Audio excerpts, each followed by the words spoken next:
Ação e Reação. Nono livro da coleção, A Vida no Mundo Espiritual. Ditado pelo espírito André Luiz e psicografado pelo médium brasileiro Francisco Cândido Xavier em 1957. Capítulo 8. Preparativos para o retorno. O estudo na mansão era fascinante, mas reclamava tempo. No entanto, a oportunidade que nos fora oferecida era das mais valiosas. Hilário e eu solicitamos o assentimento das autoridades a que devíamos consideração e efetuamos proveitosa entrosagem de serviços, permanecendo sediados no Instituto por alguns meses, de maneira a recolher ensinamentos e fixar observações. Foi assim que nos dispusemos a partilhar com Silas o trabalho atinente ao processo Antônio Olímpio, a cuja fase inicial assistíramos com fervoroso interesse.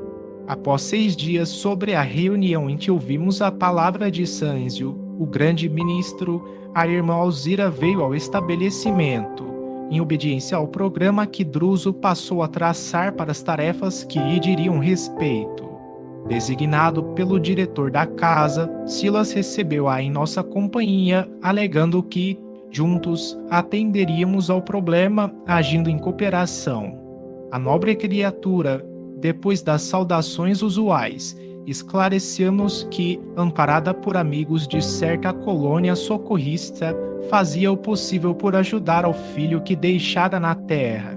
Luís, cujo espírito se afinava com os antigos sentimentos paternos, apegando-se aos lucros materiais exagerados, informou-nos a interlocutora, sofria tremenda obsessão no próprio lar, sob temosa vigilância dos tios desencarnados, que acalentavam a mesquinhez, detinha a larga fortuna sem aplicá-la em coisa alguma, enamorara-se do ouro com extremada volúpia. Submetia a esposa e 2 filhinhos às mais duras necessidades, receoso de perder os saberes que tudo fazia por defender e multiplicar. Parindo e Leonel, não satisfeitos com lhes se viciarem a mente, conduziam para a fazenda usurários e tiranos rurais desencarnados, cujos pensamentos ainda se enrodilhavam na riqueza terrestre para lhe agravarem a sovinice. Luís, desse modo, respirava no mundo de imagens estranhas em que o dinheiro se erigia em tema constante. Perdera, por isso, o contato com a dignidade social. Tornara-se inimigo da educação e acreditava tão somente no poder do cofre recheado para solucionar as dificuldades da vida. Adquirir o doentio temor de todas as situações em que pudessem surgir despesas inesperadas.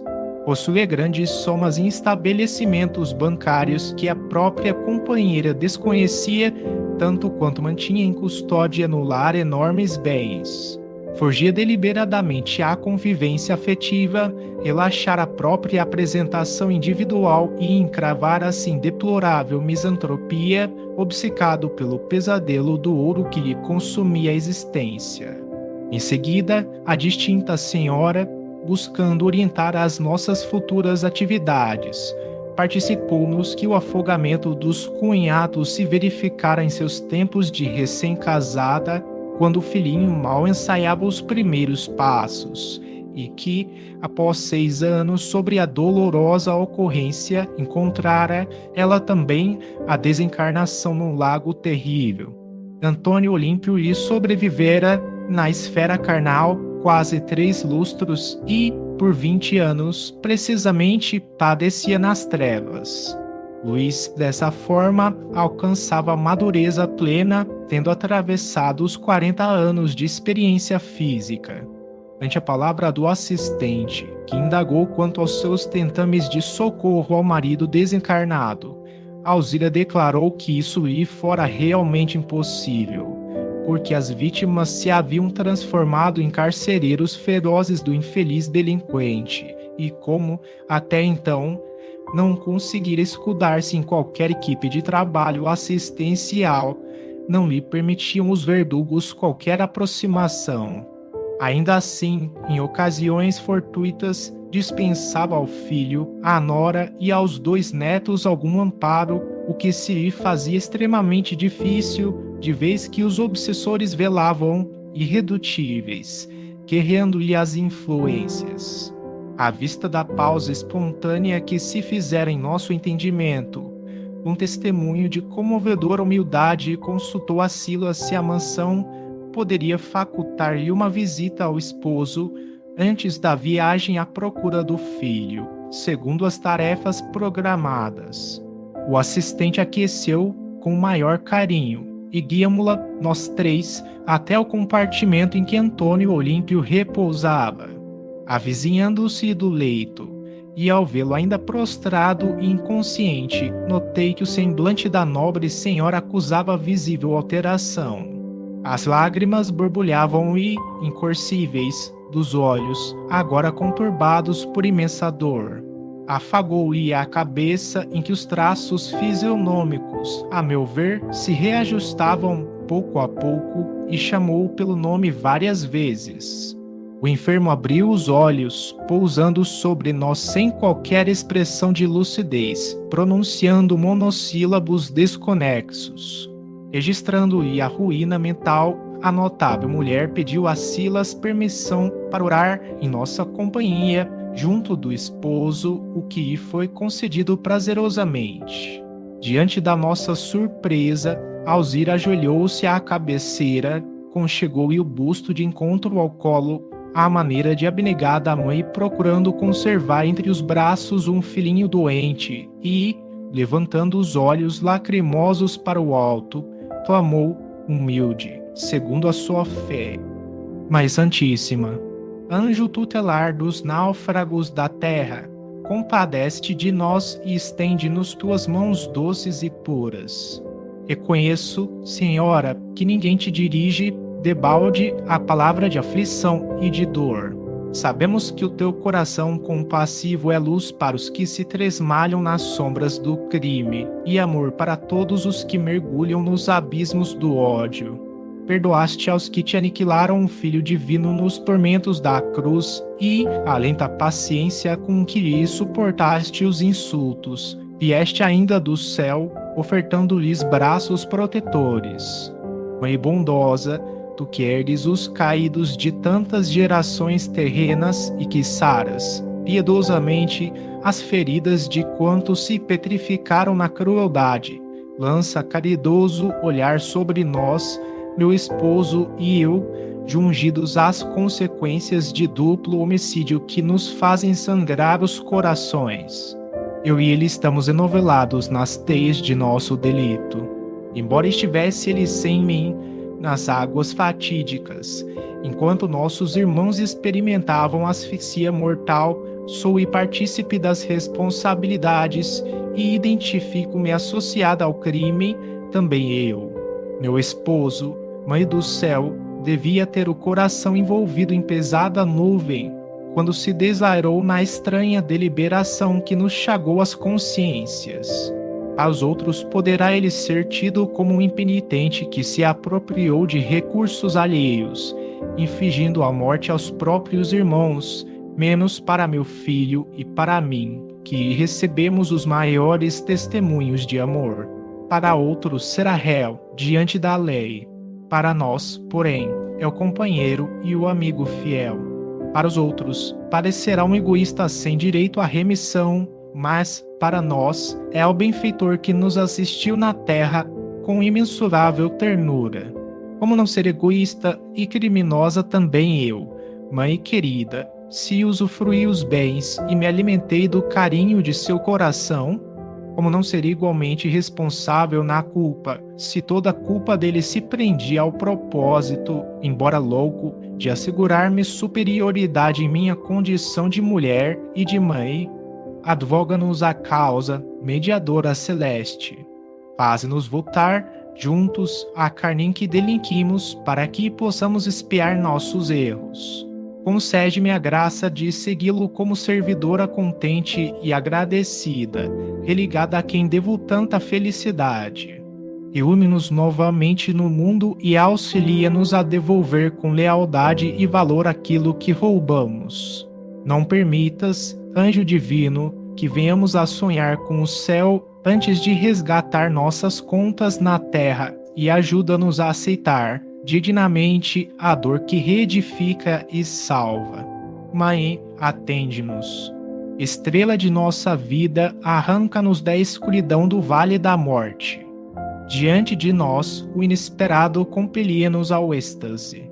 Enquanto falava em lágrimas, coroara-se a Alzira de safirino esplendor. A doce claridade a se irradiar do coração inundara todo o aposento e, assim que a sua voz emudeceu, embargada e ofegante, excelso jorro de prateada luz desceu do alto, atingindo-nos a todos e comunicando-se especialmente ao enfermo, que desferiu longo gemido de dor humanizada e consciente. A prece de Alzira lograra um êxito que as operações magnéticas de Druso não haviam conseguido alcançar. Antônio Olímpio descerrou desmesuradamente as pálpebras e mostrou no olhar a lucidez dos que despertam de longo e torturado sono. Agitou-se, sentindo na face as lágrimas da esposa que o beijava, enternecida, e bradou, tomado de selvagem contentamento: Alzira, Alzira. Ela aconchegou-o de encontro ao peito, com mais ternura, como quem quisesse pacificar-lhe o espírito atormentado. Mas, a um sinal de Silas, 2 enfermeiros aproximaram-se, restituindo-o ao sono. Tentei algo dizer à sublime mulher, cuja oração nos erguera tão culminante emotividade, mas não consegui.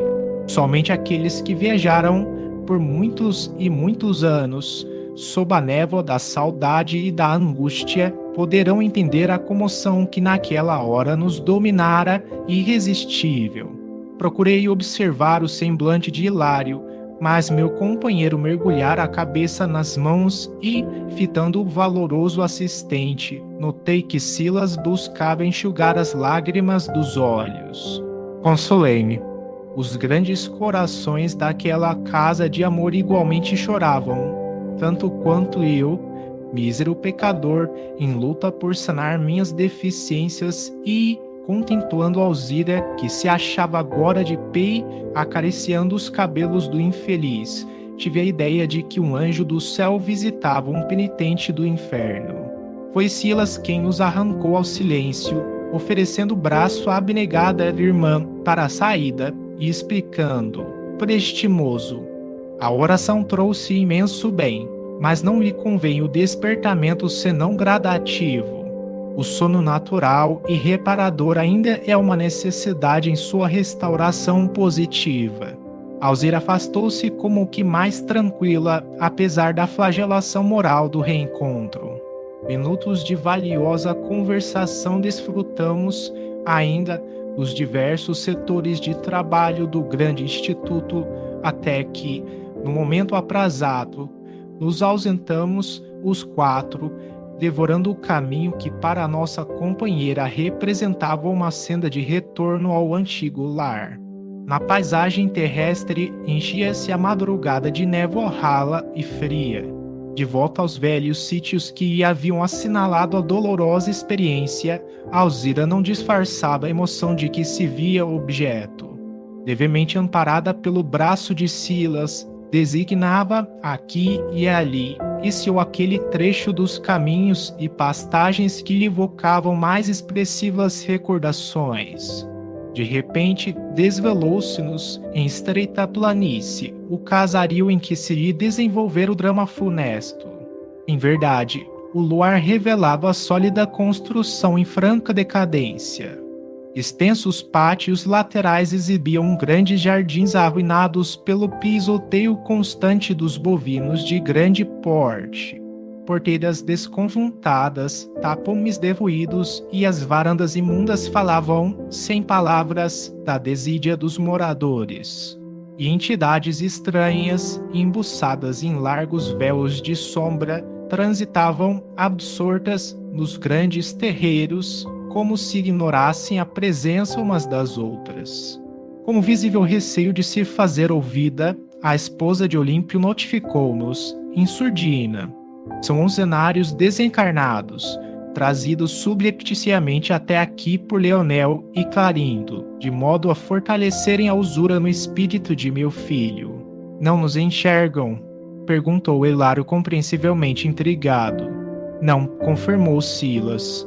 Com certeza nos identificam a chegada, entretanto, pelo que deduzo, encontram-se demasiadamente fixados nas ideias em que se mancomunam. Não se preocupam com a nossa presença, desde que lhes não penetremos a faixa mental, comungando-lhes os interesses.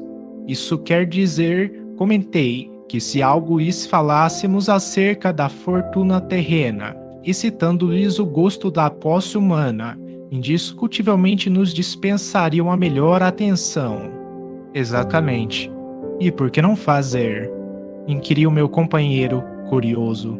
Não nos seria lícito desperdiçar tempo, respondeu-nos o amigo, mesmo porque o trabalho que nos compete espera por nós a reduzidos passos, e ignoramos até agora como se nos desdobraram as tarefas. Com efeito, entramos e o movimento no interior do México era de pasmar. Desencarnados de horripilante aspecto iam e vinham através dos corredores extensos, conversando, aloucados, como se estivessem falando para dentro de si próprios. Tentei algo registrar do que me era dado ouvir e o ouro constituía assunto fundamental de todos os solilóquios a se entrechocarem sem nexo. Qual se percebesse, com mais funda acuidade, as tramas do ambiente, Silas estacou de chofre e, deixando-nos os três em recuado ângulo de velha sala, ausentou-se, recomendando-nos aguardar-lhe o retorno, cautelosamente. Pretende estudar, com antecipação, nosso quadro de serviço. Decorridos alguns minutos, voltou a buscar-nos. Conduziu a irmã Alzira para o aposento em que Adélia, a dona da casa, repousava junto dos filhinhos, explicando que não era conveniente que Alzira se encontrasse logo com os irmãos transformados em verdugos, e ali a deixamos sob a custódia de Hilário que, evidentemente, a contragosto se deixou ficar distanciado de nós, atendendo aos imperativos de vigilância. A sós comigo, o assistente esclareceu que, para efetuar o socorro com o proveito desejável, precisaríamos, antes de tudo, saber ouvir e que, em razão disso, procurasse de minha parte não me estorvar as atividades, na hipótese de me sentir assaltado por qualquer estranheza diante das atitudes que ele fosse obrigado a assumir. Compreendi quanto queria Silas dizer e dispus-me a observar, aprender e contribuir sem alarde. Penetramos estreito compartimento, onde alguém contemplava grandes maços de papel moeda acariciando-os com um sorriso malicioso. No intuito de trazer-me bem informado, o assistente segredou-me ao ouvido. Este é Luiz, que, desligado do corpo pela influência do sono, vem afagar o dinheiro que lhe nutre as paixões. Tínhamos pela frente um homem maduro, mas de fisionomia ainda moça, relaxado nas maneiras, cujos olhos parados sobre as cédulas encimavam-lhe a esquisita expressão de cobiça vitoriosa. Relanceou apressadamente o olhar em volta, com a indiferença de quem não nos conseguia ver, e, tão logo após um minuto de observação nossa, qual se estivera ele vigiado por cérberos invisíveis, 2 homens desencarnados, de presença desagradável, penetraram no pequeno recinto e, dirigindo-se desabridamente para nós, um deles interrogou: Quem são? Quem são vocês? Somos amigos, replicou Silas maquinalmente. Bem, aventou o outro, nesta casa ingressam somente aqueles que saibam valorizar o dinheiro. Designando Luiz, acrescentou, para que ele não se esqueça de preservar a fortuna que é nossa. Intuitivamente concluí que encarávamos com Leonel e Clarindo, os irmãos espoliados de outro tempo, certo? Porque lhes devêssemos algum esclarecimento à expectativa feroz com que nos seguiam os mínimos movimentos. Silas ajuntou. Sim, sim, quem não estimará os haveres que pertençam?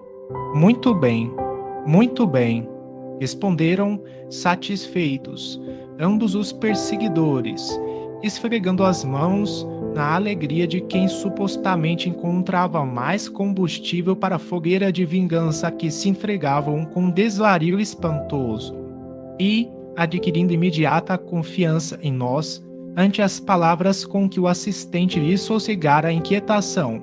Clarindo, o mais brutalizado dos dois, passou a dizer: fomos vítimas de terrível traição e perdemos o corpo aos golpes de um irmão infeliz que nos pilhou os bens, e aqui estamos para o desforço justo. Gargalhou de estranha maneira e acentuou. O maldito, porém, acreditou que a morte lhe apagaria o crime e que nós, os desventurados que sucumbimos às mãos, estaríamos reduzidos a pó e cinza. Apossou-se-nos dos haveres, depois de promover um acidente espetacular, no qual fomos por ele assassinados sem compaixão. De que valeu, no entanto, gozar a nossa custa, se a morte não existe e se os delinquentes, no corpo ou fora dele, estão algemados às consequências das suas ações.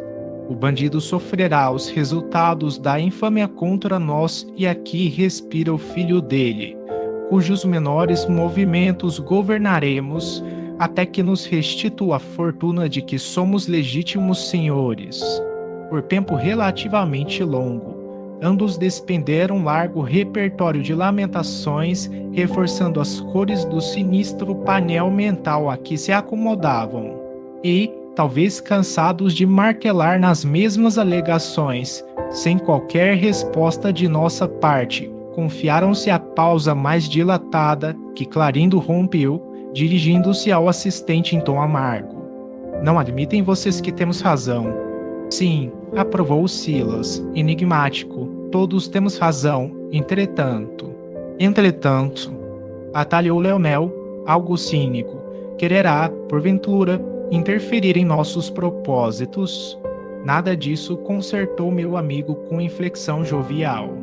Desejo simplesmente lembrar que por dinheiro já lutei excessivamente, crendo que o direito prevalecia de meu lado.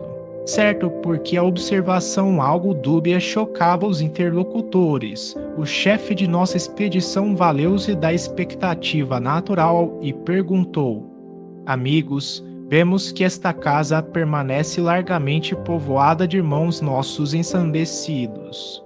Serão todos eles credores desta família infortunada? O olhar inteligente que o companheiro me endereçou deu-me a perceber que o inquérito afetuoso guardava o objetivo de entreter a confiança dos vingadores intrigados. Leonel, que me parecia o cérebro da empresa delituosa, foi presto na resposta. É que, até agora, falou impassível. Precisávamos dividir o tempo entre pai e filho e, por isso, localizamos aqui, temporariamente, os oncenários enlouquecidos que, fora do campo carnal, apenas mentalizam o ouro e os bens a que se afeiçoaram no mundo, de modo a nos favorecerem a tarefa. Acompanhando Sovina que nos obedece ao comando, constrange-no a viver, tanto quanto possível, com a imaginação aprisionada ao dinheiro que ele ama com tresloucada paixão. No entanto, presentemente, informou Clarindo, magoado, o criminoso que sitiávamos nas trevas nos foi arrebatado à vigilância. Dispõemos de mais tempo para acelerar a nossa desforra. Pagará ao filho dobrado preço, já que o assassino foi ocultado aos nossos olhos. Longe de qualquer precipitação na defesa da verdade e do bem, o assistente falou, calmo. O esclarecimento nos faz crer que este homem, e designou Luiz, que prosseguia fascinado pelos maços de cédulas da gaveta abarrotada, além do apego enfermiço à precária riqueza humana, ainda sofre a pressão de outras mentes, alucinadas quanto à dele, nos enganos da posse material. Neste caso, o doentio desejo de que se sente objeto é naturalmente elevado à tensão máxima. Leonel, percebendo que Silas penetrava o âmago do problema com surpreendente facilidade, explicou entusiasmado. Sim, aprendemos nas escolas de vingadores que todos possuímos entidade de organizações mantidas por inteligências criminosas, homicidadas temporariamente nos planos inferiores, além dos desejos imediatistas comuns. Em qualquer fase da vida, um desejo central ou tema básico dos interesses mais íntimos. Por isso, além dos pensamentos vulgares que nos aprisionam à experiência rotineira, emitimos com mais frequência os pensamentos que nascem do desejo central que nos caracteriza. Pensamentos esses que passam a constituir o reflexo dominante de nossa personalidade. Desse modo, é fácil conhecer a natureza de qualquer pessoa em qualquer plano, através das ocupações e posições em que prefira viver. Assim é que a crueldade é o reflexo do criminoso, a cobiça é o reflexo do usurário, a maledicência é o reflexo do caluniador, o escárnio é o reflexo do ironista e a irritação é o reflexo do desequilibrado, tanto quanto a elevação moral é o reflexo do santo. Conhecido o reflexo da criatura que nos propomos retificar ou punir e, assim, muito fácil superalimentá-la com excitações constantes, robustecendo-lhe os impulsos e os quadros já existentes na imaginação e criando outros que se lhe superponham, nutrindo-lhe, dessa forma, a fixação mental. Com esse objetivo, basta alguma diligência para situar no convívio da criatura malfazeja que precisamos corrigir entidades outras que se adaptem ao modo de sentir e de ser quando não possamos por nós mesmos, à falta de tempo, criar as telas que desejemos com vistas aos fins visados, por intermédio da determinação hipnótica. Através de semelhantes processos, criamos e mantemos facilmente o delírio psíquico ou a obsessão, que não passa de um estado anormal da mente, subjugada pelo excesso de suas próprias criações a pressionarem o campo sensorial, infinitamente acrescidas de influência direta ou indireta de outras mentes desencarnadas ou não, atraídas por seu próprio reflexo. E, sorrindo, o inteligente perseguidor disse, sarcástico: cada um é tentado exteriormente pela tentação que alimenta em si próprio. De mim mesmo, achava-me perplexo. Nunca ouvi um verdugo, aparentemente vulgar, com tanto conhecimento e consciência de seu papel. Figurava-se-me assistir a um curso rápido de sadismo mental extravagante e frio. Silas, mais treinado que eu no trato com os amigos daquela condição, não exteriorizou qualquer sentimento de pesar ou de assombro na fisionomia serena, entremostrando, porém, grande interesse em torno da preleção, considerou: indiscutivelmente, a exposição é perfeita. Cada qual de nós vive e respira nos reflexos mentais de si mesmo, angariando as influências felizes ou infelizes que nos mantêm na situação que buscamos. Os céus ou as esferas superiores são constituídos pelos reflexos dos espíritos santificados e o inferno é o reflexo de nós mesmos, completou Leonel com uma gargalhada. Creio que, em me assinalando o interesse no aprendizado em curso, o assistente pediu ao irmão de Clarindo alguma demonstração prática do que afirmara teoricamente para nosso estudo, ao que ele assentiu com prazer, informando: o avarento sob nossa vista guarda o propósito de comprar ou extorquir determinada gleba vizinha a qualquer preço, mesmo em se tratando de transação criminosa, para valorizar as aguadas da propriedade que nos pertence. Tratando-se de assunto no tema essencial da existência dele, que é a cobiça, facilmente recolherá as imagens que eu lhe deseje transmitir, utilizando-me da própria onda mental em que as suas ideias habitualmente se exprimem. E, passando das palavras para a ação, colocou a destra sobre a fronte de Luiz, mantendo-se na profunda atenção do hipnotizador governando a presa. Vimos o pobre amigo, desligado do corpo físico, arregalar os olhos com a volúpia do faminto que contempla um prato saboroso à distância e exibir uma carantonha de maldade satisfeita, falando a sós. Agora, as terras serão minhas, muito minhas. Ninguém concorrerá com meus preços. Ninguém. Logo após, afastou-se, lépido, com a expressão indefinível de um louco. Acompanhamo-lo até a saída e, da extensa varanda, podíamos vê-lo avançando, à pressa, desaparecendo, por fim, no grande maciço de arvoredo próximo, na direção de fazendola fronteiriça. Verão, exclamou Leonel, contente, transmitia ao campo mental um quadro fantástico, através do qual as terras do vizinho estariam em leilão, caindo-lhe, enfim, nas unhas. Bastou que eu mentalizasse uma tela nesse sentido, arquitetando o sítio à venda, para que ele a tomasse por realidade indiscutível, porquanto, em se tratando de nosso reflexo fundamental, somos induzidos a crer naquilo que desejamos aconteça. Então logo termine o fluxo controlado de minha influenciação hipnótica, retomará o corpo carnal, lambendo os beiços, na certeza de haver sonhado com a falência da granja sobre a qual pretende um título de posse. Silas, com manifesta intenção, ajuntou, sereno. Sim, estamos diante de um processo de transmissão de imagens até certo ponto análogo aos princípios dominantes na televisão, no reino da eletrônica, atualmente em voga no plano terrestre. Sabemos que cada um de nós é um fulcro gerador de vida com qualidades específicas de emissão e recepção.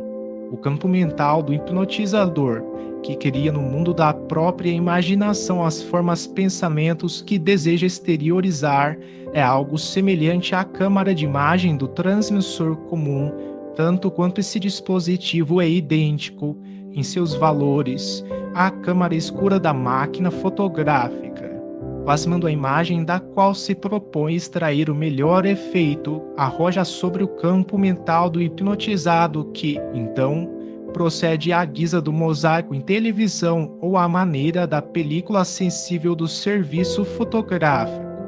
Não ignoramos que na transmissão de imagens, à distância, o mosaico, recolhendo os quadros que a câmera está explorando, age como um espelho sensibilizado, convertendo os traços luminosos em impulsos elétricos e arremessando-os sobre o aparelho de recepção que os recebe através de antenas especiais, reconstituindo com eles as imagens pelos chamados sinais de vídeo e recompondo, dessa forma, as cenas televisadas na face do receptor comum.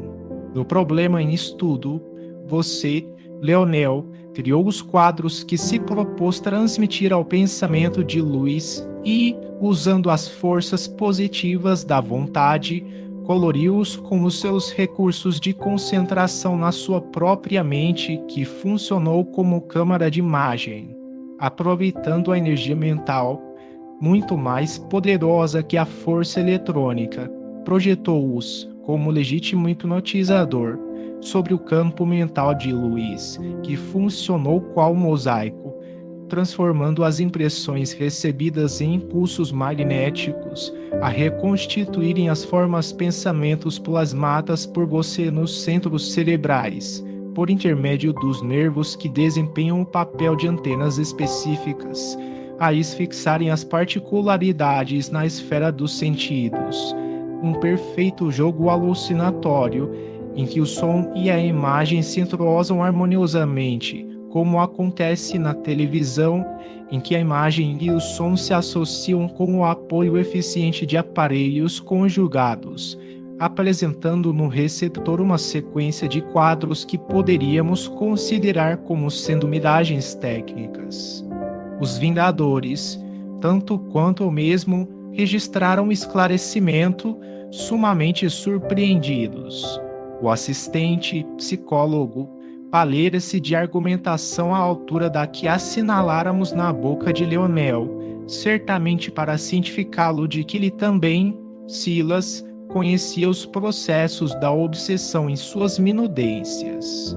Leonel, admirado, abraçou e exclamou: Companheiro, companheiro, de que escola procede você?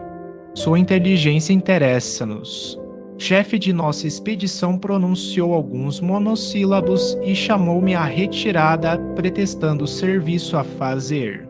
Os irmãos, avezados à rebeldia, permutaram estranho olhar, como a dizerem entre si que pertencíamos a algum núcleo infernal distante e que lhes não convinha molestar-nos.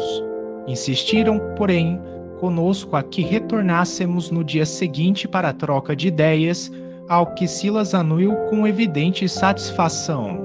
Mais alguns minutos e o assistente, em minha companhia, retirou Alzira e Hilário para o exterior, colocando-nos todos de regresso à mansão.